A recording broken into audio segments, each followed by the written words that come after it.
अस्सलाम वालेकुम व्यूवर्स, आपके अपने चैनल देसी हेल्थ वेल्थ पे एक और नई वीडियो के साथ एक नई रेमेडी के साथ। जैसा कि आपको पता है कि डेंगू फीवर और डेंगू के वार आजकल बहुत ज़्यादा फैले हुए हैं, बहुत से लोग जो है डेंगू में मुब्तला हैं।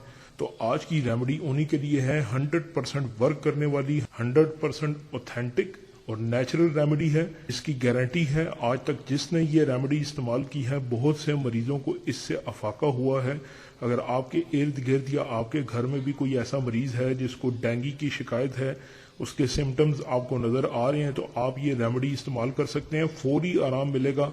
व्हाइट सेल बनाने वाली ये रेमेडी है, आजमूदा रेमेडी है। कंप्लीट वीडियो देखें और आगे शेयर करें ताकि ये वबा जहां जहां फैली हुई है लोग इससे फायदा उठा सकें।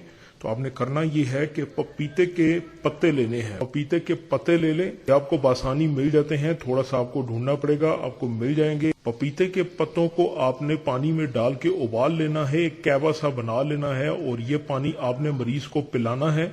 इसके साथ आपने गन्ने का रस लेना है, 1 गिलास गन्ने का रस, और उसमें आपने चुकंदर का जूस डालना है 1 चम्मच, और 1 चम्मच आपने लेमन का रस उसमें डालना है। ये 2 चीजें, चुकंदर का जूस और लेमन का रस, ये गन्ने के 1 गिलास जूस में डाल के आपने मरीज को पिलाना है। 2 टाइम ये पिलाएं और 3 दिन तक लगातार ये पिलाते रहें, और आप देखेंगे कि व्हाइट सेल की तादाद ना सिर्फ ज्यादा हो जाएगी बल्कि डेंगू फीवर जो है बहुत तेजी से ठीक होना शुरू हो जाएगा। मरीज जो कि बहुत तकलीफ में होता है, आपको नजर आएगा कि उसको रिलीफ मिलेगा और डेंगू फीवर जाता रहेगा। आजमूदा नुस्खा है, आजमा के देख लें, आगे शेयर भी करें ताकि और लोगों को इससे फायदा हो सके। इसके अलावा अगर और कोई आपका सवाल है इससे मुतल्लिक तो आप कर सकते हैं नीचे कमेंट में, इंशाल्लाह आपको जवाब दिया जाएगा। चैनल को जरूर सब्सक्राइब करें और बेल आइकन के बटन को दबा दें ताकि आने वाली नई वीडियोस का नोटिफिकेशन आपको मिल सके।